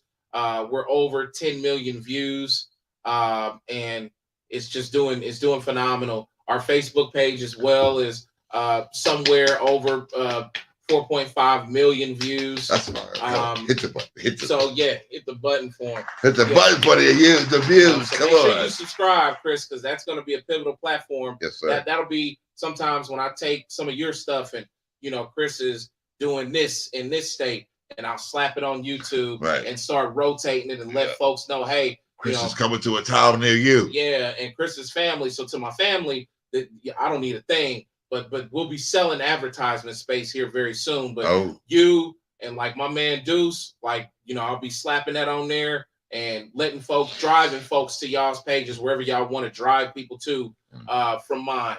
So, but yeah, Chris Kleiss, thank you so much. I love you. Tell mom and pop I love them. He also says Pops also sent you a congratulations on the Facebook site. Thank you, Pops. I love him to death. Yes. That's my man. But my man was Chris Kleiss' dad. He was sick for a little bit, but he lost a lot of weight and got himself in some good condition. He used to be a healthy girl, but he lost stupid weight, huh? Yep. And he's doing great. Doing great. Well, all right. Yep. Miss Deanna chimes in and she says, this was a great show and I enjoyed the different topics. I'm subscribed so I can get thank you. Deanna. Thank you. Yeah, we're gonna when I get some more of your products, Deanna. We're gonna make Deanna. Tell me how you like my sunglasses, Deanna. Tell me how you like it. I'm gonna make a little commercial and about your products. Yeah. And I want to run it myself. I don't need a thing. Just get ready for my order when I place an order and buy some more stuff. But I'll be down for because you this and just you being here, I appreciate that so much. Thank you. Yeah. We also had another chime in from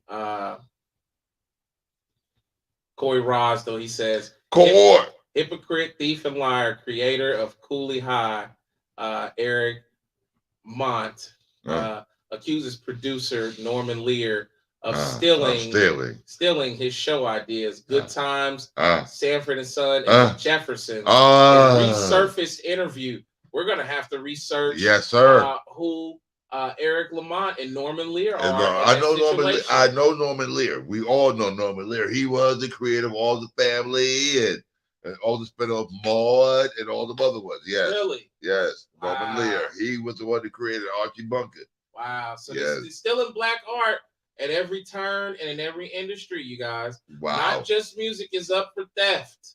Not just music. It's art. It's everything. Yep. Boy, you open up a cage for Corey, boy. You open up a cage. Yep. Corey, let's let it out. Not only black music, but black TV shows. Black TV shows. Stuff we grew up with in the 70s. Yep. My man Chris Clyde says, you better believe I'm subscribed. And then he says subscribe. All right, Chris. And I know I read this. Miss Deanna says it was a great show. I enjoyed the topics. I'm subscribed. So I'll catch them all. And then she says they cool. I think she's talking about the goods. These were great, Deanna. So I got more that I'm gonna order very soon. Really? So, yes. All right. We will be back. We're gonna refill our glasses and our spirits. Hopefully, maybe we come back and Mr. Dale Knapp or any of these characters. James Allen Collins from the Elvis poster back, and we can have another word. If not, we'll move on. Yeah. But yeah, we'll be back here in a second. I'm gonna leave you with some music, some good music. How about a song that's coming out very soon from yours truly? Yeah, I'll leave you with that, and we'll be back here shortly. Make sure you don't leave. Make sure you stay. And if you haven't subscribed to the channel, make sure that you go and subscribe right now at Omega Classic Records on YouTube. We're also on Twitch. We're also on Facebook. 3-4 different pages. We're also on Twitter. We're also on Instagram. Tune in to all those pages right now and make sure that you subscribe. But I would say if you subscribe to nothing else, make sure that you subscribe to the YouTube page, because here at YouTube, that's where we give the bulk of the knowledge of what we discover. That's where we do the bulk of the videos that we can't air in different places, like TikTok, because we're on TikTok as well. TikTok has a thing about profanity, and they are tripping and all that. Right. I'll figure out how to get around that, because there's plenty of other provocative stuff on TikTok that gets no strikes. But erotica. It just seems like I get a lot of strikes, and I'm giving information that teaches. Because Snoop Dogg said shit in one post, but he's giving you a whole bunch of knowledge. They got a problem with it. So everything we post isn't on TikTok, but everything we do post is on YouTube. So make sure that you like, subscribe, and share. Omega Classic Records is the page and the name. Hold on tight. Let me give you a little song, and I'll be right back. We'll be right back here shortly.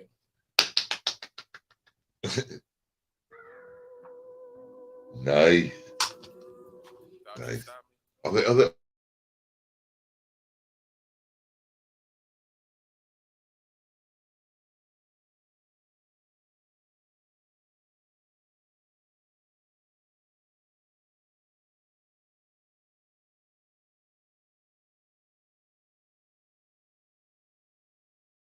At last, a champion you can believe in. I'll be served a mattress you can keep sleeping. And on the weekends, niggas is burning out, chasing clout, spending dollars. I tighten my belt up and straighten my collar. A businessman, I stay prepared for tomorrow and keep a 357 with hollows. Don't beg or borrow. I got my own 8th grade, self-made. One of my songs get played, I get paid, nigga.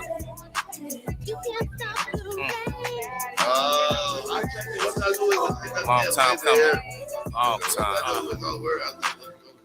So you thought I had stopped, right? Nigga, we here now. Wow. I come home with cold hard cash, count the money, wrap the rubber band around the stacks, lock it up, kick off my shoes and clothes, then I crash, prepare for tomorrow, another day, your mathematics, automatics, Money tactics, niggas bragging, bitches acting. That's just the life I live. 1 minute you on top of your shit, next minute you got a gun in your ribs. That's how it is. I'm Mega Man, kiss my pinky ring. I'm Naptown's Don. Or call me a miraculous phenomenon. I'm grade A, like Ruth Chris Filet Mignon. Every day I slang work from night to the morning. I gotta hustle. I'm neck deep up in the struggle. While you at home with your girlfriend playing snuggle, I'm on the highway playing smuggle in the bubble, making money like the Tuttles, all mind over muscle. Don't get it twisted though, I keep a 9 for a muzzle. I'm always watching, the type of nigga that never trust you. Don't make me touch you, I will bust you. I'm the future nigga, Eon flux you, loaded lux you. You bitch, nigga. Goats, big baby. Talking to the goat.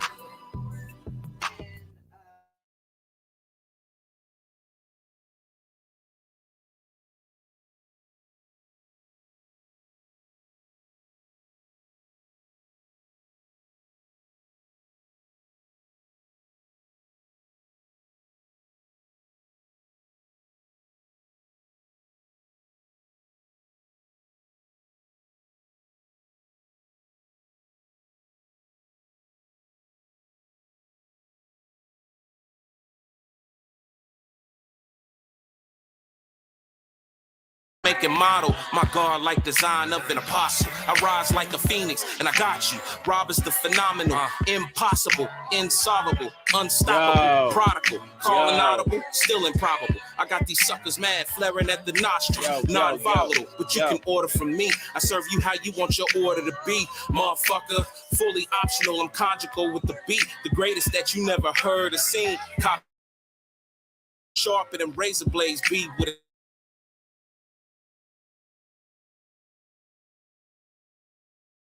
Digits from your mother for $1 tomorrow. Sight, this ain't no 8 Mile shit, but you can get split like coconuts in Hindu rich.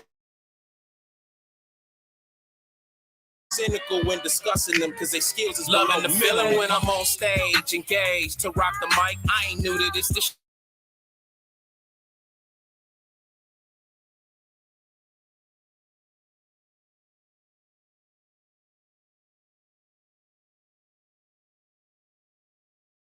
Yeah, she always laid out the facts for me. Now what I want you to do is clap for me.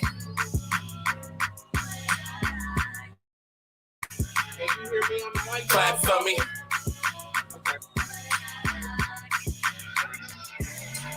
Hitting you hard like big, ready to die shit. Everyday struggle, but still I win, sky's the limit.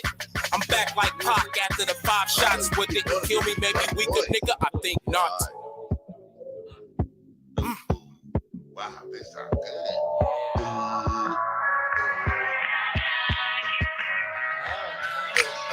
Ha! Man, I laugh at you motherfuckers.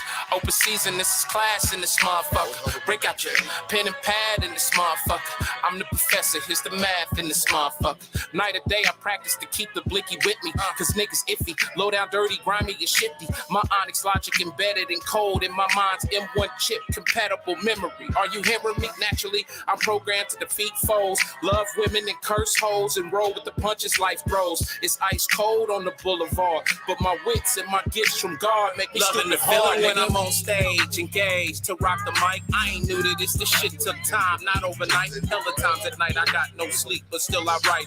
My pen gotta be line for line through my plight. Cold as ice, unmeasurable mic like a mic. Mama said you fall, come back twice as hard, alright? Yeah, she always laid out the facts for me. Now what I want you to do is clap for me. Clap for me.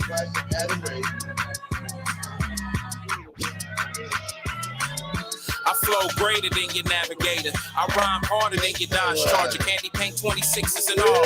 Harder than Steven Seagal and above the law.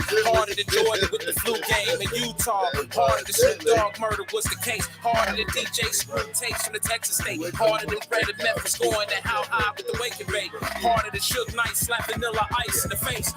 Hitting you hard like big, ready to die shit. Everyday struggle, but still I win. Sky's the limit. I'm back like Pac after the 5 shots. What they can kill me, maybe weaker, nigga. I think not. And it's good. It's not, you know, clean noodles, clean meat, good ground meat. I mean, much time? Go back up now. Ain't going live. Oh. 30 seconds. Yes, please. What? Take a cigar. Oh, yes. Yes. Wow, I thought this was going to be a 30-minute episode. We going into what, 2 hours now? That's the beauty of live. All the way live. It's all the way live. What up? We're back. We are back. And we are better than we were before. Absolutely. In Yeah. a short time. My man, Chris Kleiss says, you better believe I'm subscribed. I think we said that. And then he says, Mom and Pops have subscribed as well. Wow. Thank you, Mr. Kleiss. It's a family affair now, ain't it? Yeah, they're my people, man. Yeah.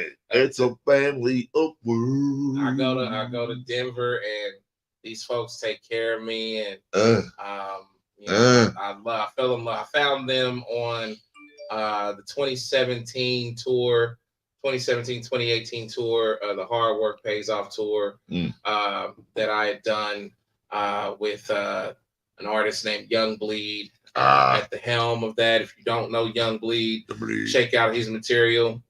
The legendary Young Bleed hails from Baton Rouge, Louisiana. Baton Rouge. Yep. He was of the No Limit Machine at that time. Well, more so in correlation with the No Limit Machine, but signed to I forgot the name of the company he was signed to, but No Limit was doing the production, and some kind of dealings with Priority was in the mix as well. And the song that is most notable for No Limit, or for Young Bleed, is the How You Do That there, which I'm sure that everybody knows. Yep, we was on tour with him, and we made a stop in Denver, Colorado, at this really nice club, and that's how I met Chris Kleiss and the Kleiss family. And ever since then, those folks, man, have tuned in to me, just calling me for Christmas, on Thanksgivings, and some of my roughest times, by the way, when I didn't hear from anybody but my parents, and my brother, but and these folks, when I heard from no other family, these folks was tuning in, calling me. I'd be on the phone with Mama Kleiss, and she'd be telling me what she's cooking. They were the first folks I seen doing biscuit, and not biscuit, but brisket and different beefs for Thanksgiving and Christmas dinners. And I was like, oh wow, that's cool. We grew up with turkey and ham and stuff. With brisket, what's that? Man, like they was clowning. So, but yeah, man. You just got some text in. Did you get something in? Yeah, I did. I got a heads up to definitely check Facebook. I don't quite know if I can necessarily do that here do like that. Can you do that? Can you do that?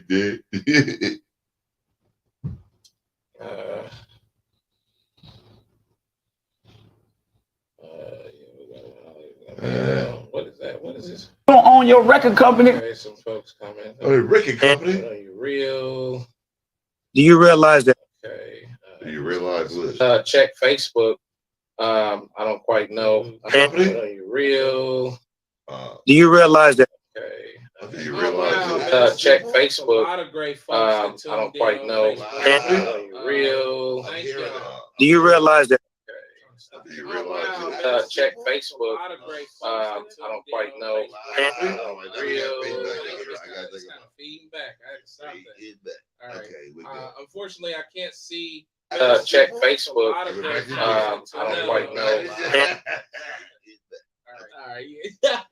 Hey, shout out to everybody on Facebook. Facebook, settle down, Facebook. I seen Cheddar Bob on there. I seen check Facebook. Facebook. Yep, Facebook, settle down, Facebook. I seen Cheddar Bob. AJ Field. Check Facebook. What up, Ninja? Shout out to What Up, Facebook, settle down, Facebook. Shout out to Cheddar Bob. Yeah, thank y'all for tuning in on there like that, man. I really appreciate that. Very, very much so. Chris Kleiss says, at your break, I helped mom and pop subscribe to the channel, so they're now locked in with you. Blessings. Thank y'all. Thank you, Chris Thank Slice. y'all. That's my family right Mr. there. Slice. So you both got live-tation. Live-tation. Live-tation. Yeah. I can't wait to meet Mr. Slice. I heard so much about him. Yeah, when I bring him in town, he stays with me. Really? When he hasn't stayed with me yet, but I want him to stay with me. Yeah. If he's able to. Sometimes he'll travel in a flock. Right. Just like last time he had Deuce. Yeah, Deuce. And he had probably about 3 other artists with him, so they had to get a hotel. He was on the tour. They was doing their thing. Yeah. So, but they got a hotel. But next time, Chris, when you by yourself, please, you got a place to stay. Please come and eat, sit down and eat, come home. And we want to have you on the show. We want you to come on the show and just talk about CWK promotions and talk about what's on the horizon. What's on the horizon, the compilation disc you were putting together and everything. Yeah, we want to know what you're doing, Mr. Slice. Yes, sir. Absolutely. We want to know what you're doing. Yep. That's what the platform that we have at YouTube is for. Is for my family like you and my associates of business to come and sit down and have interviews. Sometimes we'll do some of those interviews virtually as well, either way, and spread the news and spread the word. He says, it is safe to say I'm partly African American myself, as well as, he says, as well, I've gotten an African American tattooed on me twice. Wow. As well, I had you drop in on me when I hit Indiana. I want to come fly out to be on the show ASAP. We're going to talk about it, and I'm going to call you after this show. Give me a little bit because I got to wrap up and do some things after I get done with it, and we'll figure out when we can get you on out here because, I want you on there. Yes, sir. Gotta have you. Absolutely. It'd be nice to have Deuce, too, so we can talk about Deuce and what he got going on. But we need Mr. Clutch because he is in the business. He is a promoter. He is a seeker of talent. Yep. He is the one who'll get you into the studio that, we need him. We need Mr. Clutch. You guys make sure that you go to Instagram right now and follow CWK Promotions. Yes, sir. And wait a minute, what's that called? CWK? CWK Promotions. We need that. That's right. That's CWK Promotions on Instagram. And make sure that you not subscribe, but make sure that you follow that page. This is a gentleman who is an artist handler. Yes. When I say handler, not only in the sense of like management, but like when artists come to Denver, him and his family house artists. Wow. They transport artists. Wow. They get you to the show. Yes. They put the show together. We're talking about a laundry list of artists. Wow. Folks like 50 Cent has been transported and handled by CWK Promotions. 50 Cent. 50 Cent. Artists like Busy Bone from Bone Thugs and Harmony. Okay. Shout out to Busy Bone. Busy Bone. Yeah, man. Love that dude. Lots of artists, man. Yuck Mouth. Say it again one more time. I'm not against those rappers. I'm not against those thugs. No, this is not against rap. Not against rappers. We are against those thugs. Yeah. So shout out to Busy Bone. He's handled a lot of artists. He's a professional. Him and his parents are professionals abroad. So make sure that y'all check them out. Make sure that y'all get on that Instagram page and follow CWK Promotions. Thank you, CWK Promotion. Thank you, CWK Post. Yes. Yes. Yeah, CWK says bada bing, bada boom. Mm-hmm. Big bada boom. Mm-hmm. So yeah, man. Yeah. All right. More bang for the buck right there. Absolutely. More bang for the buck.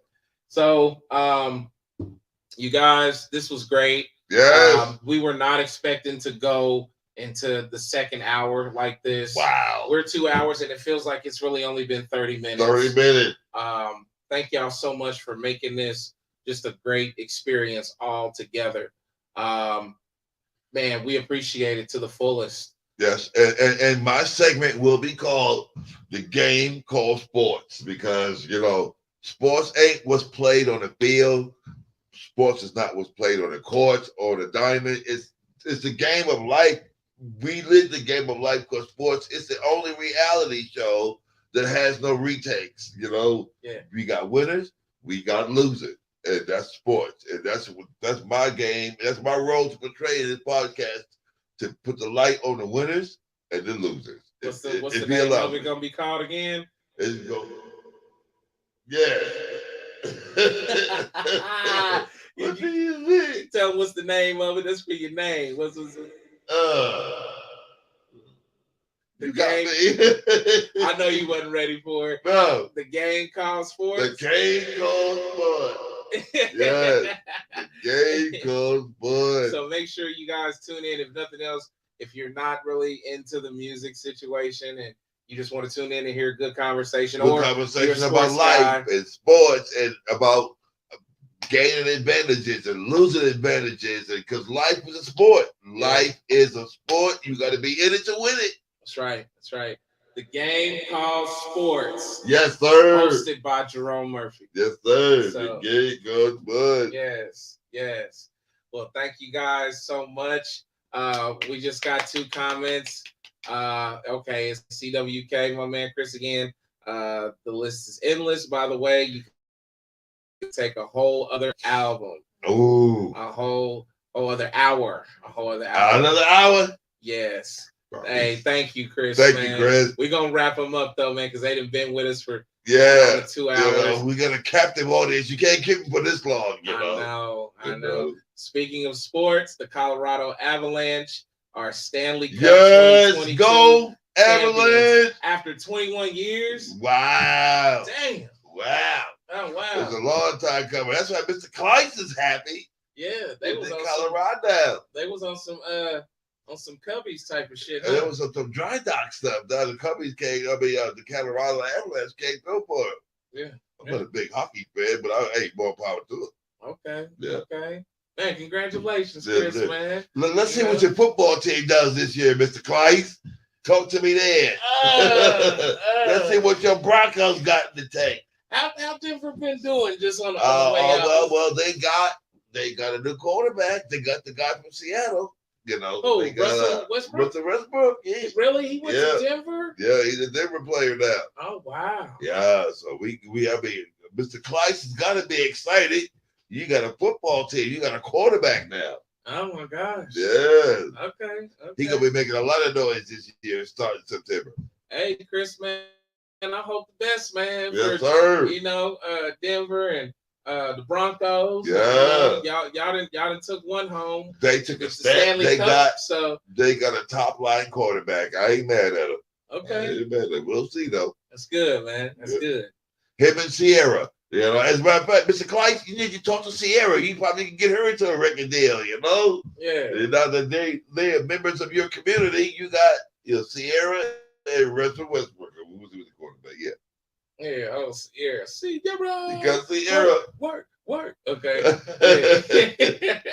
Hey, man, we appreciate y'all. We love y'all. We love y'all. Absolutely love y'all to death. And please tune in again. Please. Yeah, we'll be back again. Really? I know that the date says differently once again, but it's July the 7th.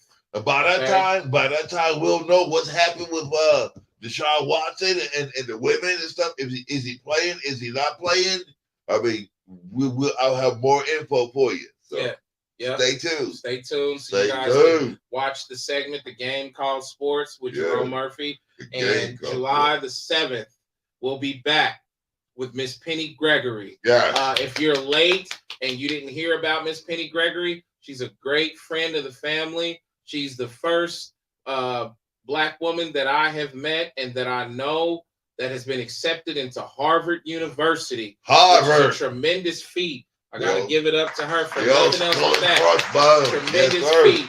This Black woman gets accepted into Harvard University, which is a traditionally all-white school for all white people. Yes, built by slaves. By the hands of slaves. Wow. Okay, and look where we are today. Yes. Where this Black woman who in her 40s, not like right after college, right? Not in her 20s, not a teen, in her 40s, and with 3 children and no husband, and lived the life. Yep, goes and gets accepted into Harvard